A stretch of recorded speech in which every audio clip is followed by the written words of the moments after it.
अस्सलाम वालेकुम स्टूडेंट्स।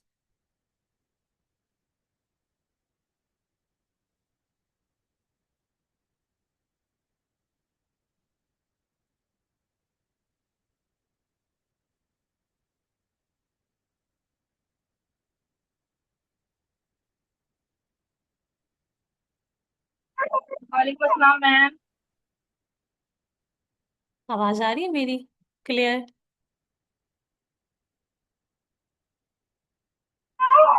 जी मैम आ रही है। ओके। कल का लेक्चर आपको समझ में आ गया था? हमने 5 स्लाइड्स को डिस्कस किया था। उसमें से कोई आपकी कोई क्यूरी कोई क्वेश्चन? मैम कल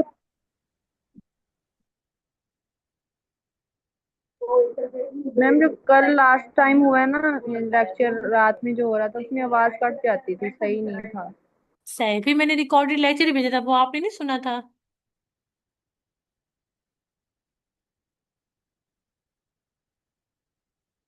नो मैम अभी नहीं सुना। वो मैंने जो रिकॉर्डेड लेक्चर भेजा ना उसके अंदर वॉइस बिल्कुल क्लियर है, क्योंकि वो मेरी तरफ से नेट इशू था ना। तो मैं जो रिकॉर्ड करी थी उसमें आवाज़ बिल्कुल क्लियर थी। फिर वो मैंने आपको सेंड कर दिया था, आप वो काइंडली ज़रूर सुनिएगा, ठीक है? ठीक है ma'am, thank you. No issue. कल हमने 5 स्लाइड्स को डिस्कस किया था। हमने डिस्कस किया था कि बायोस्टैटिस्टिक्स है क्या, ठीक है, इसकी हिस्ट्री क्या थी, कुछ हमने स्टडी किया था। ऐसा मैं आपको दोबारा मैम मैंने ये स्लाइड। पूछना था, बायोस्टैटिक्स नहीं होता ना, इसकी सिर्फ थ्योरी होती है ना? नहीं नहीं, न्यूमेरिकल क्वेश्चन में काफी वर्क है, मतलब 50% जो है ना वो आपकी थ्योरी होती है और 50% आपका न्यूमेरिकल होता है। नहीं मैम, वाइवा की बात कर रही हूँ, वाइवा तो नहीं होगा ना अलग से नहीं नहीं प्रैक्टिकल? नहीं, वाइवा और प्रैक्टिकल नहीं है।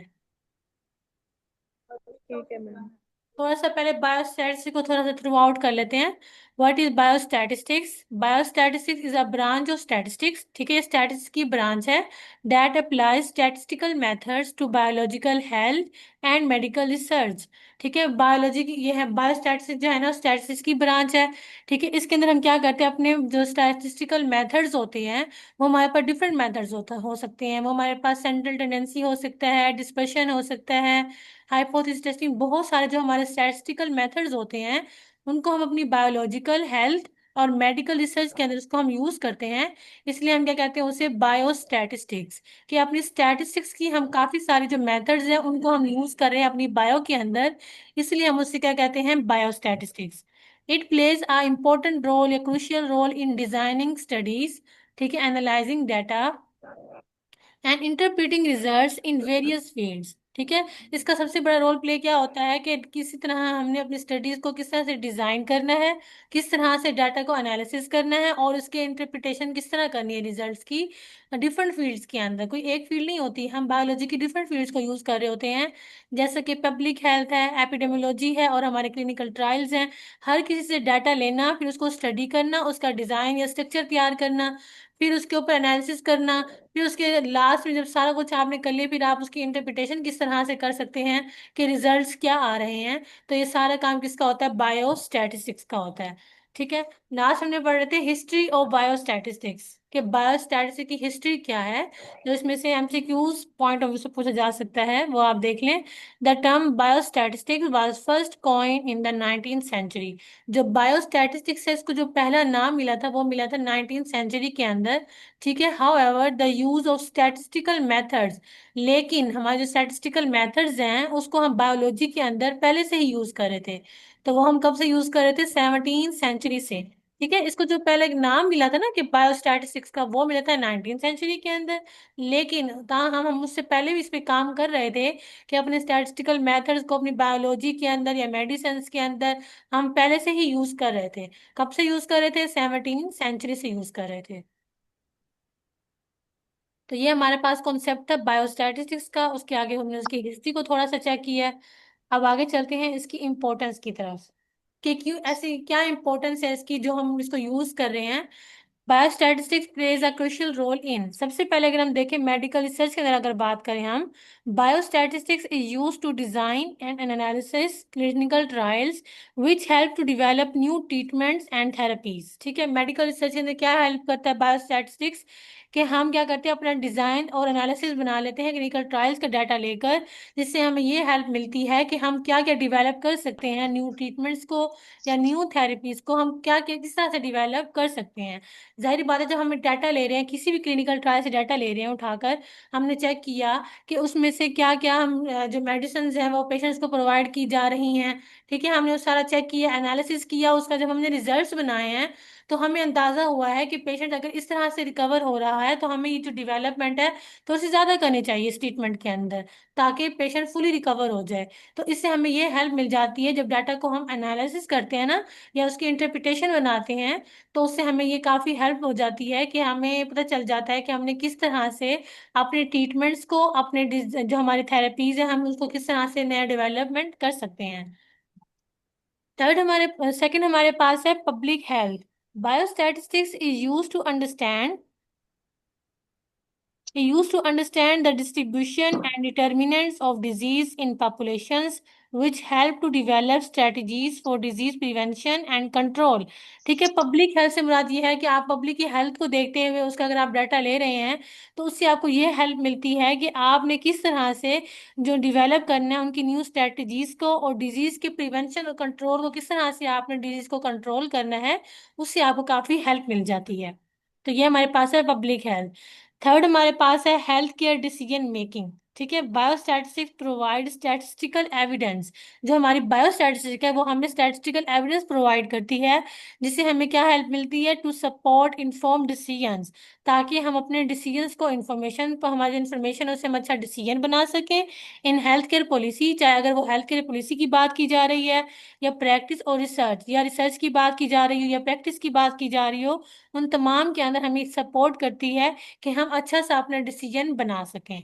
ठीक है, तो ये हमारे पास की इम्पोर्टेंस मजीद भी काफ़ी सारी है, तो आप उसको देख लीजिएगा। ठीक है ना, हर फील्ड में हम यूज़ करते हैं, बायोस्टैटिस्टिक्स के अंदर हम यूज़ करते हैं स्टैटिस्टिकल मेथड्स को। फिर हमें उससे काफ़ी हेल्प मिल जाती है कि हमें न्यू ट्रीटमेंट्स, न्यू स्ट्रेटजीज का पता चल जाता है, डिजीज़ को किस तरह से कंट्रोल करना है, किस तरह से उसके साइड इफ़ेक्ट्स ख़त्म करने हैं। जब हम डाटा लेके किसी चीज़ का एनालिसिस कर रहे होते हैं ना, तो उससे हमें काफ़ी हेल्प मिलती है। फॉर एग्जाम्पल, मैं किसी भी हॉस्पिटल का डाटा ले लेती हूँ। ठीक है, उसमें मैं देख रही हूँ कि 30 पेशेंट जो हैं उनको ये डिजीज है। ठीक है, मैं उनका डाटा ले चुकी हूँ, मैंने उसको अरेंज किया। अरेंज इस फॉर्म में अगर मैं करना चाहती हूँ कि मैं उनकी एजेस के हिसाब से मैं उनको अरेंज करना चाहती हूँ कि इतनी एज से जो है ना पेशेंट स्टार्ट हो रहे हैं और इतनी एज में जाके खत्म हो रहे हैं, तो मैं उनकी एज को अरेंज करने के बाद मैं अंदाजा लगा सकती हूँ कि मैं उस जब एनालिसिस करूंगी कि कौन कौन सा पेशेंट जो है वो किस डिजीज से बिलोंग कर रहा है। ठीक है, उसको कौन सी डिजीज है, उसके जो है ना कब से वो ट्रीटमेंट ले रहा है या कब से वो नहीं ले रहा है। तो ये सारा काम किस में होता है, एनालाइजिंग में होता है। उसके अंदर एनालिसिस किस तरह करते हैं आप स्टैटिस्टिक्स के अंदर, आप डिफरेंट मेथड्स लगा रहे होते हैं, डिफरेंट टेक्निक्स यूज कर रहे होते हैं, जिससे आप एनालिसिस कर सकते हैं।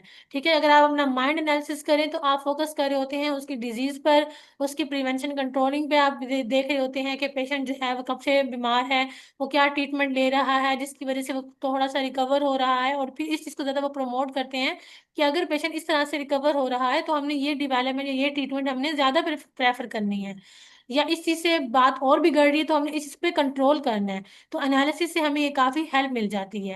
लेकिन अगर अक्सर बैठे बैठे हम खुद भी एनालिसिस कर रहे होते हैं, जब हम स्टडी कर रहे होते हैं, हम एनालिसिस कर रहे होते हैं कि अगर मैं इस तरह से पढ़ूंगा या मैं इस तरह से पढ़ूंगी कि मैं अपनी चीजों को अच्छी तरह समझ सकती हूँ और फिर इसको याद इजीली कर सकती हूँ, तो फिर वो अपना एनालिसिस कर रहे होते हैं, अपने माइंड का आप एनालिसिस कर रहे होते हैं कि मैं अगर इस तरह से स्टडी करूंगी तो मैं इसको बेहतर याद कर सकती हूँ। अगर मैं इसको जस्ट एक रट्टा लगाऊंगी या इसको कॉन्सेप्चुअल नहीं लूंगी, तो मैं भी इसको अच्छे से समझ नहीं सकती है। आप अपनी जिंदगी में हर जगह पे एनालिसिस यूज कर रहे होते हैं। तो स्टैटिस्टिक्स के अंदर जब हम एनालिसिस कैसे कर सकते हैं, उसके मेथड्स, उसकी टेक्निक्स लगाकर हम यूज करते हैं। ठीक है, तो ये इंपॉर्टेंस थी बायोस्टैटिस्टिक्स की, इसलिए हम इसको यूज करते हैं। ठीक है, ये भी इंपॉर्टेंट शॉर्ट क्वेश्चन है इंपॉर्टेंस ऑफ बायोस्टैटिस्टिक्स का हवाले से। नेक्स्ट हमारे पास है applications of biostatistics. Biostatistics in use in different fields. कौन कौन सी डिफरेंट फील्ड्स ऐसी हैं जिसके अंदर हम बायोस्टैटिस्टिक्स को यूज कर रहे हैं, अब वो हम देखेंगे। अभी हमने लास्ट भी थोड़ा सा इसको डिस्कस किया है, नेक्स्ट भी वही है। सबसे पहले अगर बात की जाए मेडिसिन की, तो उसके अंदर हम कहाँ कहाँ यूज करते हैं, क्लिनिकल ट्रायल्स के अंदर, एपिडेमोलॉजी के अंदर और पब्लिक हेल्थ के अंदर। ये भी मैं लास्ट आपको बता के भी आ रही हूँ। तो इन फील्ड्स के अपने अपने फील्ड्स के हवाले से देख रहे हैं हम। कि कौन कौन से फील्ड हैं जिसमें हम बायोस्टैटिस्टिक्स का यूज कर रहे हैं। पहली बात ये जी मैम। मेडिसिन की, और मेडिसिन के अंदर भी डिफरेंट फील्ड्स हैं, क्लिनिकल ट्रायल्स है, एपिडेमियोलॉजी है और पब्लिक हेल्थ है जिसके अंदर हम यूज कर रहे हैं। सेकंड, अगर हम बायोलॉजी की बात करें तो उसके अंदर हम जेनेटिक्स के अंदर, इकोलॉजी, इवोल्यूशनरी बायोलॉजी के अंदर हम यूज करते हैं। थर्ड, अगर हम फार्मेसी की बात करें उसमें भी क्लिनिकल ट्रायल्स आ जाता है एंड फार्मा। ठीक है, तो उसके अलावा हमारे पास अगर हम एपिडेमियोलॉजी की बात करें तो study of disease patterns and risk factors. ठीक है, एपिडेमियोलॉजी के अंदर हम क्या स्टडी कर रहे होते हैं कि डिजीज के पैटर्न्स क्या हैं और उसके कौन कौन से रिस्क फैक्टर्स हैं, उसको हम स्टडी कर रहे होते हैं। सिक्स हमारे पास है हेल्थ साइंसेस की, अगर हम बात करें हेल्थ सर्विस रिसर्च के अंदर, हेल्थ पॉलिसी के अंदर, पॉलिसी किस तरह से बनानी है, इस सर्विस रिसर्च को किस तरह से आपने मेंटेन करना है, एंड हेल्थ केयर मैनेजमेंट, और हेल्थ केयर की जो मैनेजमेंट है उसको उसको किस तरह से आपने कंट्रोल करना है, उसके लिए आप यूज करते हैं बायोस्टैटिस्टिक्स। ठीक है, तो ये डिफरेंट फील्ड्स हैं जिसके अंदर हम बायोस्टैटिस्टिक्स का यूज करते हैं। ये आपने सारे जो है ना शॉर्ट क्वेश्चन के हवाले से ही तैयार करने, इतना आपने कंसेप्चुअल अपने रखना है, ज्यादा इसको नहीं याद करने की जरूरत, रट्टा लगाने की या फुल डिफाइन याद करने की। मैंने सिर्फ कॉन्सेप्ट लिखे हैं, आपने भी कॉन्सेप्ट लेने हैं। की कॉन्सेप्ट्स इन बायोस्टैटिस्टिक्स। ठीक है, सम की कॉन्सेप्ट्स इन बायोस्टैटिस्टिक्स इंक्लूड, की कॉन्सेप्ट क्या है कि आगे जिसको हम फर्दर डिस्कस करेंगे अपनी बायोस्टैटिस्टिक्स के अंदर, वो देखते हैं हम। सबसे पहले हमारे पास है डिस्क्रिप्टिव स्टैटिस्टिक्स। ठीक है, लास्ट भी अभी मैंने आपको जब हमने स्टैटिस्टिक्स की डिफाइन टाइप्स के बारे में पढ़ा था तब भी मैंने आपको इसको थोड़ा सा बताया था। डिस्क्रिप्टिव स्टैटिस्टिक्स हम यूज करेंगे। ठीक है, डिस्क्रिप्टिव स्टैटिस्टिक्स क्या है हमारे पास, जिसके अंदर हम करते हैं summarizing and describing the basic features of data. ठीक है, बेसिक फीचर्स ऑफ डाटा को हम क्या करते हैं, समराइज करते हैं और उसको डिस्क्राइब करते हैं। अब वो बेसिक फीचर्स कौन कौन से हैं, mean, median, mod, range and standard deviation. ठीक है, ये हमारे क्या होते हैं, बेसिक फीचर्स हैं। और यही जो है वो स्टैटिस्टिक्स की बेसिक फीचर्स हैं जो कि हम यूज करते हैं और इम्पोर्टेंट भी हैं। ठीक है, तो इसमें हम क्या करते हैं, बेसिकली समराइज करते हैं और अपने डाटा को डिस्क्राइब करते हैं। समराइज का मतलब आप ये भी कह सकते हैं कि हम उसको अरेंज करते हैं किसी भी फॉर्म में, चाहे आप डाटा को असेंडिंग ऑर्डर में कर लें या डिसेंडिंग ऑर्डर में कर लें। पहले आप उसको अरेंज करते हैं, फिर आप उसको डाटा को डिस्क्राइब करते हैं कि आपने अगर डाटा लिया है तो वो किस चीज़ के हवाले से लिया है, और अब आप कौन सा बेसिक फीचर ऑफ डाटा उस पर अप्लाई करके आप उसके स्टैटिस्टिक्स फाइंड करेंगे। तो ये काम होता है डिस्क्रिप्टिव स्टैटिस्टिक्स का। ये हम की कॉन्सेप्ट डिस्कस कर रहे हैं जो कि आगे हमने फर्दर डिस्कस करने हैं अपने बायो स्टैटिस्टिक्स के अंदर, जो हमने पढ़ने भी हैं। ठीक है, उसके बाद हमारे पास आता है second, inferential statistics, drawing conclusions about population और biological process based on sample data. Sample data को लेते हुए आपने इसके ऊपर क्या करना है, कंक्लूजन्स ड्रॉ करने होते हैं अबाउट पॉपुलेशन और बायोलॉजिकल प्रोसेसेस के थ्रू। ठीक है ना, तो उसके अंदर हम क्या करते हैं, अपनी टेस्टिंग यूज करते हैं, अपनी हम कोरिलेशन या सैम्पलिंग, हम ये सारे मेथड यूज करते हैं। तो ये सारा कुछ किस में आता है, इन्फ्रेंशियल स्टैटिस्टिक्स के अंदर आता है। बेसिकली जो हमारा मिड के अकॉर्डिंग है वो तो हम सिर्फ डिस्कस करेंगे डिस्क्रिप्टिव स्टैटिस्टिक्स, जिसके अंदर हम मीन, मीडियन, मॉड, मतलब अपना सेंट्रल टेंडेंसी, अपना डिस्पर्शन, इस चीज़ के हवाले से हम इसको स्टडी करेंगे, ग्राफ को डिस्कस करेंगे। इन चीज़ों को हमने डिस्कस करना है। फिर आगे जाके इंशाल्लाह हम फर्दर इन्फ्रेंशियल स्टैटिस्टिक्स को भी देखेंगे, गो थ्रू करेंगे। नेक्स्ट हमारे पास थर्ड है प्रोबेबिलिटी। ठीक है, हम प्रोबेबिलिटी को डिस्कस करेंगे, जिसका मतलब क्या है, understanding chance events and the likelihood of occurrence. ठीक है, उसकी अकरेंस को चेक करने के लिए डाटा की क्या अकरेंस है। ठीक है, और उसके चांस इवेंट्स को अंडरस्टैंड करने के लिए हम यूज करते हैं प्रोबेबिलिटी का। फॉर एग्जाम्पल, जैसे हमें लूडो का एक डाइस थ्रो करते हैं हम, तो हमें नहीं पता होता कौन सा चांस आएगा। तो चांस ऑफ द इवेंट्स या अकरेंस क्या आएगी उसको प्रोबेबिलिटी कहते हैं चेक करने को। तो हम वो प्रोबेबिलिटी को भी डिस्कस करेंगे। आगे हमारे पास है fourth one is regression analysis. ठीक है, modelling the relationship between variable, variables के दरमियान रिलेशनशिप को चेक करने के लिए हम हमेशा यूज करते हैं रिग्रेशन का। ठीक है, जिसको हम रिग्रेशन एनालिसिस भी कहते हैं। जाहिर बात है जब हम रिग्रेशन यूज कर रहे हैं फिर उसका हम एनालिसिस करेंगे, तो इसलिए हम उसका नाम यहाँ मेंशन किया हुआ है, रिग्रेशन एनालिसिस। बेसिकली ये रिग्रेशन ही होता है जिसके अंदर हम क्या करते हैं, डिफरेंट वेरिएबल्स, जैसे फॉर एग्जांपल मैं लेट कर लेती हूँ, मेरे पास दो वेरिएबल हैं एक्स एंड वाई। अब वेरिएबल्स के दरमियान में आपस में क्या रिलेशनशिप है, फॉर एग्जाम्पल मैं एक्स सपोज कर लेती हूँ कि मैं पेशेंट्स का डाटा ले रही हूँ, और वाई को मैं सपोज कर लेती हूँ कि मैं डॉक्टर्स का डाटा ले रही हूँ। तो उन दोनों के दरमियान क्या रिलेशनशिप है, ठीक है, या डिजीज के दरमियान या पेशेंट के दरमियान भी हम ले सकते हैं। तो एक्स और वाई हमारे पास दो वेरिएबल्स होते हैं, उनके दरमियान हमने रिलेशनशिप चेक करना है, उसे हम कहते हैं रिग्रेशन। और जब उसके ऊपर हम एनालिसिस का वर्क करेंगे तो इसलिए हम उसे क्या कहते हैं, रिग्रेशन एनालिसिस। तो ये आगे हमने ये सारे हमारे की कॉन्सेप्ट मैंने आपको बता दिए हैं, जो कि आगे फर्दर हम डिस्कस करेंगे अपने बायोस्टैटिस्टिक्स कोर्स के अंदर। वो हमारे पास डिस्क्रिप्टिव स्टैटिस्टिक्स हैं, inferential, probability, regression analysis. Firstly जो हम डिस्कस करेंगे वो हमारे पास है डिस्क्रिप्टिव स्टैटिस्टिक्स, जिसके अंदर हम स्टैटिस्टिक्स के बेसिक फीचर्स ऑफ डाटा को हम स्टडी करेंगे। इससे ज़्यादा मजीद जब आगे जाएंगे तो फिर साथ साथ आपको बताती चलूंगी, तो ये चीज़ें सारी फिर आपको वहां पर याद आएंगी। नेक्स्ट हमारे पास है tools and techniques use in biostatistics. अब कौन कौन से टूल्स और टेक्निक्स ऐसी हैं जो कि हम अपनी बायोस्टैटिक्स में यूज करते हैं। Some common tools and techniques use in biostatistics include, ठीक है, अगर हम स्टैटिस्टिकल सॉफ्टवेयर की बात करें कि हमने कोई सॉफ्टवेयर यूज करना है, सॉफ्टवेयर ये होता है कि आप भी किसी भी, जैसे हम यूज करते हैं एक्सेल, वर्ड, पावर पॉइंट हम यूज करते हैं, तो इसी तरह स्टैटिस्टिकल सॉफ्टवेयर है ना वो हम यूज करते हैं। और SPSS एक्सेल भी यूज करते हैं हम इसके अंदर, बायोस्टैटिक्स के अंदर जब हमें डाटा को एंटर करना होता है तो एक्सेल उसकी सारी बात हम प्रेफर करते हैं। अदरवाइज हम जो यूज करते हैं वो हमारे पास होता है आर और SPSS, जो मेन सॉफ्टवेयर है जो कि हम यूज करते हैं बायोस्टैटिक्स के लिए। नेक्स्ट हमारे पास है डाटा विजुअलाइजेशन। अगर हमने अपने डाटा को विजुअलाइज करना है, एक तो डाटा फॉर्म होता है ना, कैसे डाटा आपको दे दिया गया है, आपने डाटा कहीं से लिया है, कलेक्ट कर लिया है, एक तो आपके पास डाटा वो होता है। डाटा विजुअलाइजेशन जब हमने डाटा को अपेयर करना होता है तो आप वो डिफरेंट पे कर सकते हैं, प्लॉट्स पे कर सकते हैं, चार्ट्स की सूरत में कर सकते हैं, एंड ग्राफ्स, या ग्राफ पे आप डाटा को अपना विजुअलाइज कर सकते हैं। तो ये हमारे पास है डाटा विजुअलाइजेशन, जिसके अंदर हम प्लॉट्स, चार्ट्स, ग्राफ्स, ग्राफ्स के अंदर डिफरेंट आ जाते हैं, हिस्टोग्राम, बार ग्राम, ठीक है, प्लॉट जो हमारे पाई चार्ट, इस सारा कुछ हमारे पास, हम हर तरह का चार्ट, प्लॉट या ग्राफ हम यूज कर सकते हैं अपने डाटा की विजुअलाइजेशन के लिए।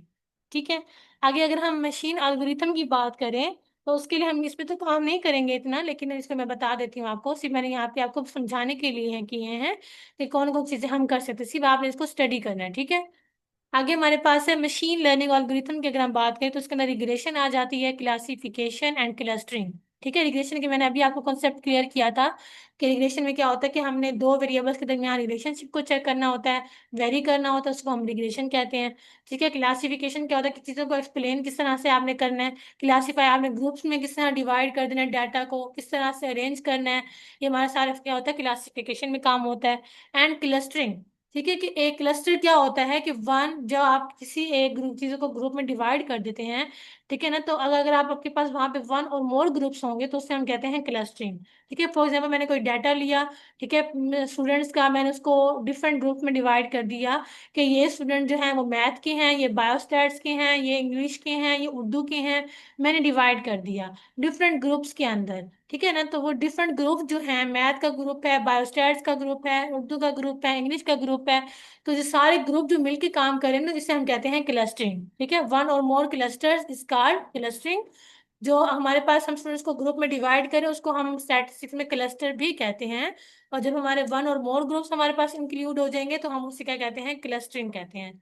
ठीक है, अगर हम बात करें सर्वाइवल एनालिसिस की, तो हम क्या करते हैं, analyzing time to event data, हम टाइम टू इवन डाटा ले रहे होते हैं। सर्वाइवल का मतलब क्या होता है, जैसे हम फॉर एग्जांपल, मैं पेशेंट की एग्जांपल देती हूँ आपको कि ये पेशेंट है, ठीक है, उसको ये डिजीज है, अब हमें नहीं पता हो कि कब तक वो सर्वाइव करेगा, तो ये क्या होता है, एनालिसिस करना होता है, हमने टाइम टू इवन डाटा करना होता है कि टाइम आएगा तो पता चलेगा ना, तो हम उसका सर्वाइवल पीरियड देख रहे होते हैं कि पेशेंट ठीक होगा या नहीं होगा, ये हमारे पास टाइम टू इवन डाटा होता है, या वो रहेगा या नहीं रहेगा, इस तरह के जो हमारे पास होता है सर्वाइवल पीरियड होता है।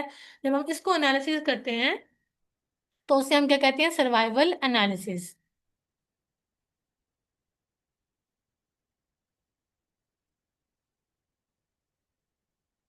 उसके बाद हमारे पास है real life examples of biostatistics. ठीक है, ये अक्सर क्वेश्चन आ जाता है कि आपने रियल लाइफ एग्जांपल्स देनी होती हैं कि हम अपनी रियल लाइफ में बायोस्टैटिक्स जो यूज कर रहे हैं उसकी कुछ एग्जांपल्स हमने बतानी होती हैं। Here are some real life examples of biostatistics. अगर पहले बात हम करें मेडिकल रिसर्च के अंदर, तो उसके अंदर हमारे पास है क्लिनिकल ट्रायल्स। ठीक है, biostatistic analyse data from clinical trials. Biostat जो है ना, स्टैटिशियंस जो होते हैं वो एनालाइज करते हैं डाटा को क्लिनिकल ट्रायल से लेकर, to determine the efficiency, basically उसकी एफिशिएंसी को डिटर्मिनेशन करने के लिए, डिटरमाइन करने के लिए, and safety of new treatments, ठीक है, और न्यू ट्रीटमेंट्स की सेफ्टी को चेक करने के लिए यूज करते हैं, सच एज वैक्सीन्स और मेडिकेशंस। जैसे कि हमारे पास कोई नया मेडिकेशन आ जाती है या कोई नई वैक्सीन आती है, पहले उसको हम उसकी ट्रीटमेंट को चेक करते हैं, ठीक है, उसको इम्प्लीमेंट करते हैं, उसकी टेस्टिंग करते हैं, उसको चेक करते हैं कि आया ये वैक्सीन ठीक है या नहीं है। ठीक है, जैसे अब कोविड की एग्जांपल ले लें, जैसे यहाँ पे वैक्सीन आई थी तो पहले इसका क्या होता है, टेस्टिंग की गई थी कि ये जो है अगर हम इसको यूज करते हैं इस वैक्सीन को तो क्या इससे पेशेंट रिकवर होगा। जब वो फुलफिल साबित होती है कि हाँ जी ये बहुत अच्छी है, उसके बाद ही उसको इम्प्लीमेंट करते हैं ना हम। तो इसी तरह क्लिनिकल ट्रायल्स के अंदर भी यही किया जाता है, जब भी कोई न्यू वैक्सीन आती है या न्यू मेडिकेशन आती है या न्यू ट्रीटमेंट आता है, सबसे पहले उसको टेस्टिंग की जाती है, उसका डाटा को कलेक्ट किया जाता है, उसका मेथड देखा जाता है कि किस तरह से ये वैक्सीन या ये मेडिकेशन बनाई गई है, या क्यों नई न्यू मेडिसिन आ जाती है, उसको चेक करने के लिए हम इसकी भी बात कर सकते हैं। पहले हम उसकी टेस्टिंग करते हैं, एनालाइजिंग करते हैं, फिर हम उसके डिसीजन बनाते हैं कि हाँ जी ये जो है वो बहुत अच्छी है, तो उसके बाद हम उसको यूज करते हैं। तो बायोस्टैटिस्टिक्स का काम यही होता है, क्लिनिकल ट्रायल से वो डाटा कलेक्ट करते हैं, या न्यू वैक्सीन जो है, जो मैंने आपको एग्जांपल्स दी हैं अभी, इन सब का डाटा कलेक्ट करते हैं, उसके ऊपर एनालिसिस करते हैं, फिर उस अपने रिजल्ट्स प्रोवाइड करते हैं कि इसको यूज कर लिया जाए, ये जो क्या है काफी बेनिफिशियल है। सेकंड हमारे पास है कैंसर रिसर्च। कैंसर रिसर्च की एग्जांपल यहाँ पे ली गई है, biostatisticians use statistical models to identify risk factors. ठीक है, किस लिए यूज करते हैं इन मॉडल्स को, ताकि रिस्क फैक्टर्स का पता चल सके कि रिस्क फैक्टर आखिर इसमें है क्या फॉर कैंसर, जो कि कैंसर की वजह बन रही है। Understand the progression of the disease. अब जो डिजीज की प्रोग्रेशन है उसको समझते हैं कि वो आहिस्ता आहिस्ता इंक्रीज हो रही है या डिक्रीज हो रही है, उसको समझना जरूरी होता है। And evaluate the effectiveness of treatment, और ये इवेल्युएशन करना कि ट्रीटमेंट की इफेक्ट कितना कर रही है, ट्रीटमेंट जो आप ट्रीटमेंट दे रहे हैं पेशेंट को, तो वो कितना अफेक्ट कर रही है, वो बेटर एक्सपीरियंस है या बैड एक्सपीरियंस है, उस चीज़ के बारे में आपको बताया जाता है। ये सारा काम जो होता है वो बायोस्टैटिशियंस करते हैं, ठीक है, वो एनालिसिस करते हैं कि जो पेशेंट को जो ट्रीटमेंट दिया जा रहा है वो कितना अफेक्ट कर रहा है, उसकी प्रोग्रेशन क्या है, इस चीज़ को हम चेक करते हैं। क्लियर? ये मैंने सिर्फ रियल लाइफ एग्जांपल्स लिखी हैं, बाकी आपके पास ये आपकी एक असाइनमेंट होगी, रियल लाइफ एग्जांपल्स जो बायोस्टैट से हमें लेनी है, वो आप कोई भी ले सकते हैं, मेडिसिन के अंदर, ट्रीटमेंट्स के अंदर, क्लिनिकल ट्रायल्स के अंदर। जैसे यहाँ पर मैंने दो एग्जांपल्स दी हैं आपको, एक क्लिनिकल ट्रायल्स की दी है और एक कैंसर रिसर्च की दी है। आप अपनी मर्जी से जो आपको समझ आती है, आप खुद भी माशाल्लाह जो भी हैं जॉब्स कर रही हैं, आपको बेटर पता होगा, ठीक है, कि आप कहाँ कहाँ देखती हैं कि जहाँ पे इस तरह का काम किया जाता है। मैंने आपको एनालिसिस के बारे में बताया, डाटा कलेक्शन के बारे में बताया है। अब आपको जो बायोस्टैट्स का कॉन्सेप्ट है वो क्लियर हो गया होगा, उससे आप अपने अंदाजा लगाना है कि आपने अपनी लाइफ में कहाँ कहाँ ऐसा देखा है जहाँ के बायोस्टैट यूज हो रही है, ठीक है, और उससे उसके रिजल्ट जो हैं वो अच्छे साबित हुए हैं। तो आपने वो अपनी मर्जी से, ज्यादा लेंथी नहीं लिखना, सिर्फ आप बेशक उनके नेम प्रोवाइड कर दें मुझे, या थोड़ी सी उसकी एक्सप्लेनेशन कर दें। तो इस तरह से ये आपकी असाइनमेंट नंबर 1 होगी, जिससे मुझे अंदाजा हो जाएगा कि, क्योंकि ये जो हमारा फर्स्ट चैप्टर था इंट्रोडक्शन टू बायोस्टैटिक्स वो यहाँ पर एंड हो रहा है, तो मुझे इस चीज़ का अंदाजा हो जाएगा कि आपको ये समझ आ चुका है। इसीलिए आप इसकी कुछ एग्जाम्पल मुझे लिख के प्रोवाइड करें ताकि मैं उनको चेक करूँ कि आपको सारे कॉन्सेप्ट जो हैं वो क्लियर है। यहाँ तक कोई इशू तो नहीं है? No ma'am. इसीलिए आप ये असाइनमेंट कर लेंगे। यस मैम, कर लेंगे। अगर कोई बात समझ नहीं आएगी तो मैं आप अभी जो लेक्चर है रिकॉर्ड कर रही थी, तो मैं इसको अपलोड करके मैं इसका लिंक आपको प्रोवाइड कर दूंगी। आप इजीली वहां से भी हेल्प ले सकते हैं, ठीक है, आप कहीं से भी हेल्प ले सकते हैं। मुझे ये असाइनमेंट आप बेशक कल तक सबमिट करवा दें, आज के लिए ज़रूरी नहीं है, ठीक है। आप कल के लेक्चर से पहले पहले मुझे सबमिट करवा दें ताकि मैं उसको चेक कर लूँ, फिर हम कल के लेक्चर में उसको डिस्कस भी कर लेंगे, ठीक है। तो मैं आपको बता दूंगी कि किसकी सबसे ज़्यादा अच्छी लिखी हुई थी, और उसको आप मेंटेन कर लें, उसको याद कर लें, ठीक है, उसके कॉन्सेप्ट आप देख लें।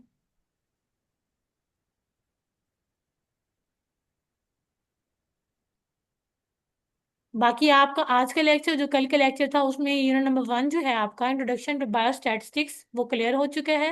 आपको किसी भी किस्म की कोई क्यूरी हो, क्वेश्चन हो पढ़ते वक्त या याद करते वक्त, वो आप मुझसे उसी वक्त आप मुझसे शेयर करके पूछ सकते हैं, ठीक है।